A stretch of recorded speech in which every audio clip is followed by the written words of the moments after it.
Jehovah asks Job, Job, did you make all the animals? Do you know how they all work? Did you figure out all the things that they know how to do? And Job, of course, has no answer. Let's open up the Bible and think on these things.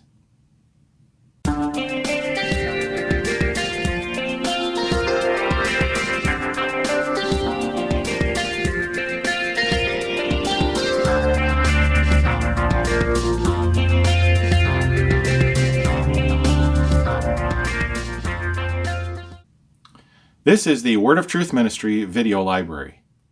I am Nathan C. Johnson, Bible teacher. I greet you in the faith and fellowship of our great God and Savior, the Lord Jesus Christ, whose we are, whom we love, and whom we serve. Open your Bibles and turn with me today to Job chapter 38, and we are toward the end at verse 39. And we have seen in this portion that after the long argument between Job and his three friends, and then the intermediary Elihu, that Jehovah himself speaks up out of the storm that had been brewing toward the end of their argument, and he speaks to Job. And instead of answering all Job's questions and accusations, he just starts asking Job a series of questions. And we saw his first series of questions had to do with nature. Were you there when I made all these things in nature? And now in this portion, he moves to the animals and asks Job, Job, can you control God's animals? Well, this portion starts in Job chapter 38 and verse 39. And once again, I'm reading from Bullinger's Ventricle translation, an excellent translation of Job. He says, the lion, wilt thou hunt for him his prey, or satisfy the hunger of his young? So can Job hunt for the lion's prey for him? Can he feed the lion's cubs himself? Well, of course he can't. Verse 40, what time within their dens they lay them down, or in their jungle lairs they lie in wait? He says, when they lie down in their lairs, can you give them their prey for them? Well, no. No, it's Jehovah who taught them how to hunt. He's the one who gave them the ability to get their prey. And Job couldn't possibly do it. Then verse 41, who is it that provides the raven meat? When unto God his young ones lift their cry, and wander forth abroad from lack of food. So he says, who provides meat for the raven? Now we don't so much think of ravens in my part of the world. We think of crows. Crows are kind of similar to ravens, and they're the ones we have around here. But he says, can you provide food for the raven? And that word God there is El. When on to El, the mighty God, the powerful God, his young ones lift their cry. Of course, the baby crows or ravens asking for food, and wander forth abroad for lack of food. Finally, the ravens, the tiny birds, will wander forth for food when they don't get it. And he says, so can you provide the raven his food? Now, what's the point of these questions? Why is Jehovah asking Job these questions? Well, it's to establish for Job the reality of the greatness of God. And remember, this is following on Elihu's point. He was the last one to speak, the fourth friend, the intermediary. And his theme was, God is great. He's too great for you to question, Job. And God is continuing on that theme and showing his greatness in the animal kingdom. It continues in chapter 39 and verse 1. Knowest thou the time the rock goat gendereth? Observest thou the calving of the hinds? So do you know all about the reproductive cycle of the rock goat? When they conceive and when they bring forth? Do you examine the calving of the hinds or of the deer, the antelope, some kind of deer-like creature? We have deer in my part of the world. Again, it could be different creatures in Job's part of the world. Verse 2, the months they fill didst thou their number set, and know the time when they to birth should bring.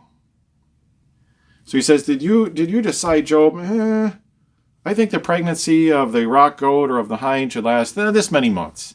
Did you decide that, Job? Did you figure all that out? Who figured all that out? Well, of course, it was Jehovah who figured all that out. He decided how long their pregnancy should last. He set the number of the months. And he set the time when it came time for them to give birth. Verse 3, they bow themselves. They bring their offspring forth, and to the winds cast all their pangs away. So when the time comes, a time decided on and set by Jehovah, why then, these animals, the female ones of course, bow down, give birth, and then cast away their pangs. It's all over. They brought forth their young. Verse 4, strong grow their young. They fatten on the plains, and to their parents never more return.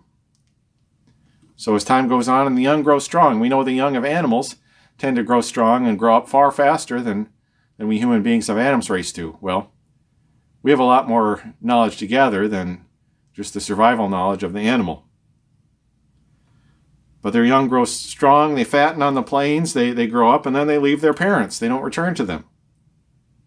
Of course, did Job set this whole system up? Did he set up this way of the animals replenishing themselves? No, of course he didn't. Of course he didn't. Verse 5, who is it that sent forth the wild ass free? Or who hath loosened the swift runner's bands? So who set free the wild ass, the wild donkey? And it's interesting, if we go back to creation, the Lord speaks of the beasts of the field and the cattle. And he gives two different names to each. So it's like the wild animals of the field are different from the cattle, the domestic animals he gave to us.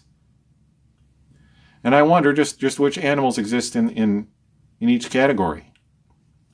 I mean, for example, was the house cat always in the domesticated category? Well, if so, there are certainly wild cats too that aren't in the domesticated category. And was the dog always in the domesticated category and the wolf and the fox and the coyote in the wild category? Well, maybe. Maybe.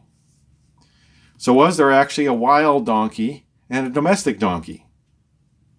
Interesting question. But who set the wild donkey free? The wild ass?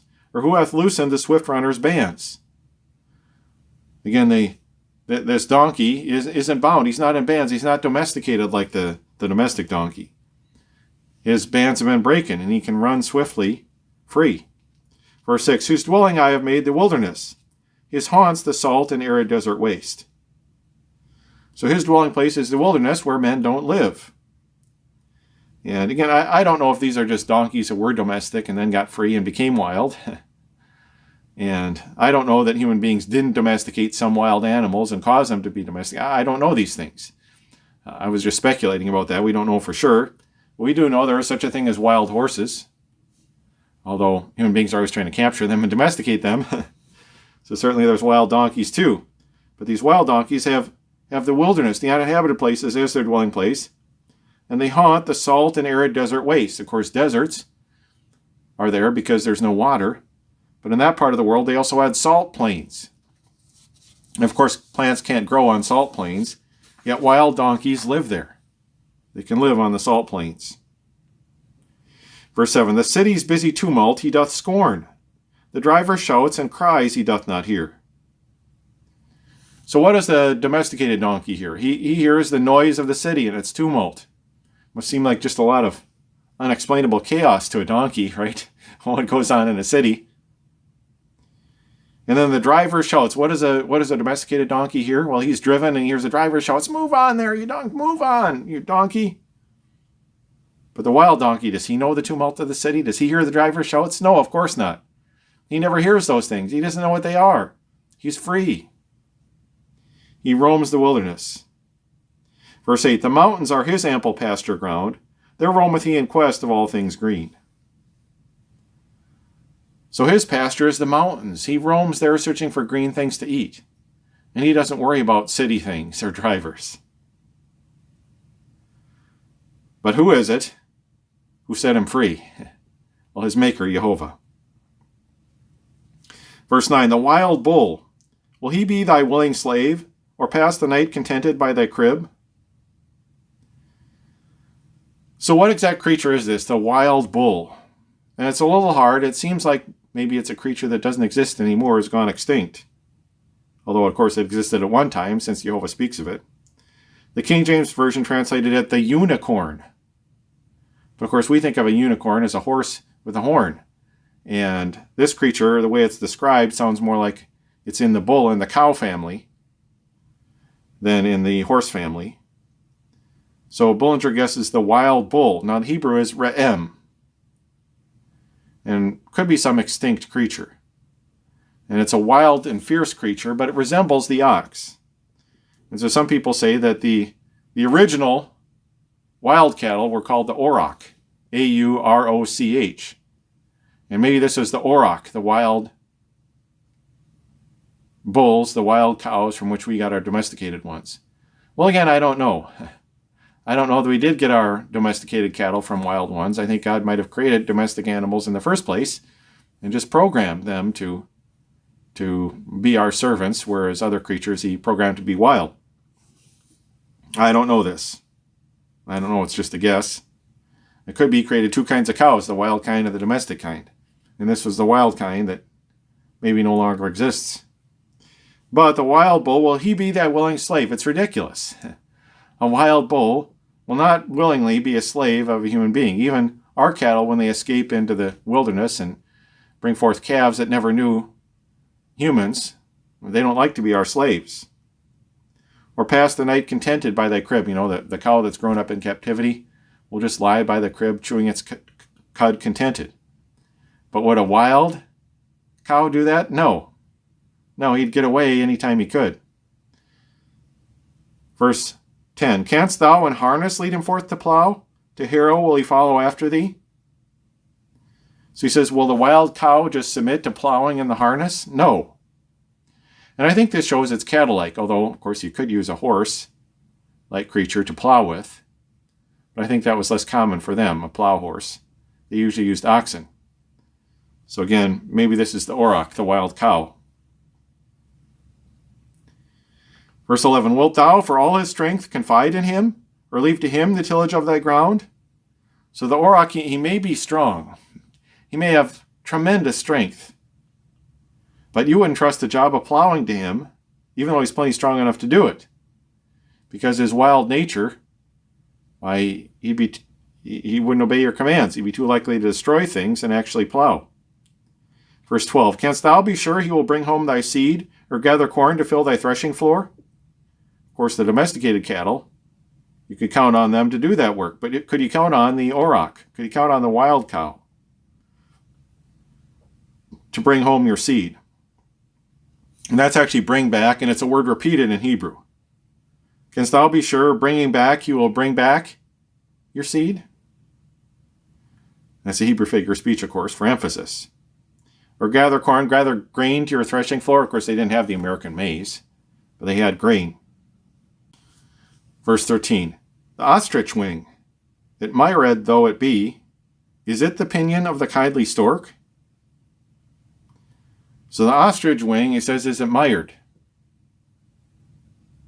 But is it the same as the stork pinion? Well, of course not. These are two different creatures. These are two different birds. Completely different characteristics. And the stork flies with his wing. The ostrich, he just balances himself as he runs with his wings. And they work well for that purpose. Verse 14, nay, she it is that leaves to earth her eggs, and in the dust she letteth them be warmed. So where does the ostrich lay her eggs? Well, she just lays them right there on the ground. She doesn't worry, like most birds do, about secreting them in some place, about finding some safe nook, about making some safe nest. No, she just lays her eggs in the ground. And she just lets them be warmed in the dust. Doesn't worry about the warming of them like most birds do.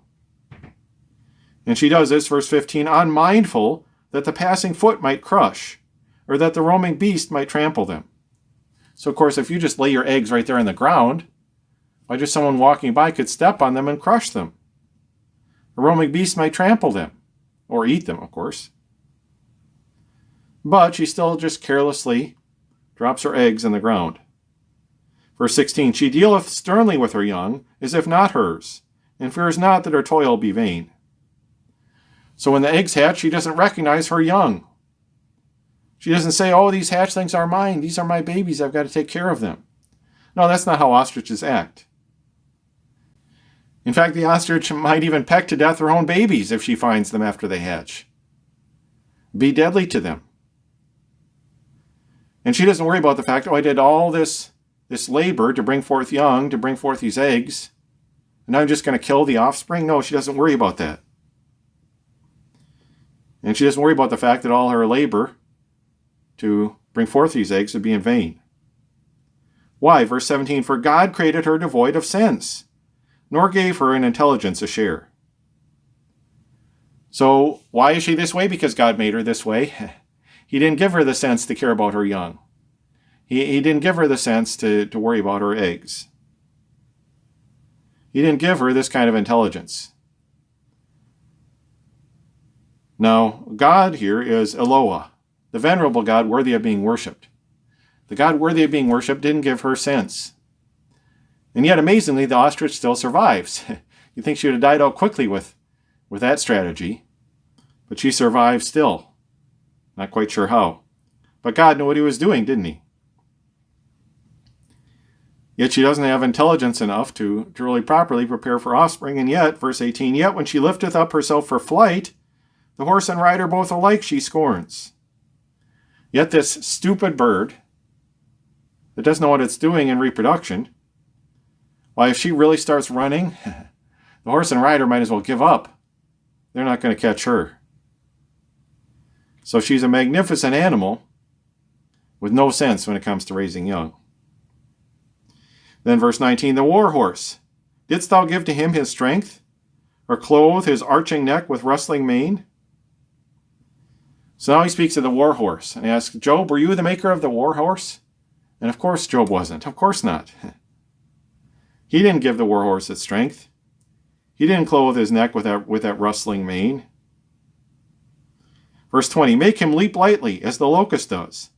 The glory of his snorting fills with dread. So in spite of the heaviness and the strength of this war horse, did you make him so that he could leap lightly like a locust? I mean, isn't it amazing how light on their feet horses can be? And then the glory of his snorting fills with dread. Suppose you're a foot soldier, and then you hear that snorting of the war horse coming. That's terrifying. That man on the horseback, he has a real advantage over you on foot. Verse 21, he paws the plain, rejoicing in his strength. He rusheth on to meet the armed host. So this war horse paws the plain. He loves his strength. He rejoices in it. And he rushes to meet the armed host. I mean, most animals are not so brave. They see an army coming, they flee. They smell the battle, they get out of there. But the horse, he's eager to run to battle. Verse 22, he mocks at fear and cannot be dismayed, nor from the sword will he turn back or flee. So the army might flee from the sword. If they see the enemy coming and they're way better armed and way larger than them, the soldiers might flee, but not the war horse. He mocks at fear. He can't be dismayed. He doesn't turn back or flee from the sword. This is amazing. They talk about the horses getting the bloodlust, the battle lust, and they do. They don't flee even when humans might be terrified. They love that battle. They love being involved in that chaos. Verse 23, though against him rain the arrows of the foe, the glitter of the lance and flash of spear. So these things that could cause human beings to turn and run, the raining arrows, the flash of the enemy's weapons. Why, it doesn't worry the war horse. It doesn't terrify him. He stands and faces it. Verse 24, with noise and fury stampeth he the earth, nor standeth steady when the trumpet sounds. So the horse is ready for battle. He's stamping. He's ready to go into it. And he's stamping the ground. And that is actually the Hebrew eretz. He's stamping the land. And when the trumpet sounds, the battle trumpet, he's the first to want to go. He hears the trumpet, says, I want to go. I want to go to battle. He's eager. Verse 25, and when it sounds amain, he saith, Aha! And from afar the coming battle sense, the captain's thunder and the shout of war. So when the trumpet sounds, amain, he saith, Aha! And the Hebrew is actually repeated, Aha! Aha! It indicates his eagerness. He's ready to go. He wants to get into that battle. And from afar the coming battle sense. Like I said, many animals shy from blood, but not the war horse. He sensed the battle and he wants to be in the thick of it. Unlike most animals, he doesn't want to slink away to hide. He wants to charge into that chaos. He sensed the coming battle sense, the captain's thunder, and the shout of war. And he thrives on these things. What an amazing beast the battle-trained horse is. And who gave this creature, this war horse, its bravery, its strength, and its fleetness? Who made the horse capable of such things? Well, no one but his maker, Jehovah. Then verse 26. Is it by thine instruction that the hawk soars high and spreads his pinions to the south? So did Job instruct the hawk? Now again, I want to remind you that the identification of Hebrew animals is difficult because Hebrew became a dead language. Got to the point where no one was speaking it anymore. And when no one speaks a language, one of the things that's going to be lost the fastest is the identification of the animals that are named by the various words in that language. When no one speaks the language anymore, in order to attach that word to an animal, it can become guesswork. So this might not be the hawk, but it seems to be the best guess. So did he instruct the hawk to fly, to soar high, to spread his pinions to the south, and to soar? Verse 27, is it at thy command the eagle mounts, and builds his eyrie in the lofty heights? So same thing, the eagle, did Job command him to fly? Now this word eagle seems to be used for several birds of a similar type, including eagles and, interestingly, vultures. A carrion bird. Eagle in some ways is a carrion bird. But this sounds like an eagle. I mean, a vulture, he flies high to spot prey, but it is the eagle that makes his nest way up in the lofty heights. Verse 28, the rock he makes his home, and there he dwells, on crags sharp tooth and lonely fastnesses. So the eagle makes the rock his home, the sharp pinnacle. You know, eagles like nests along the sides of cliffs or way up on some high pinnacle. That's what the eagle does. He nests up there.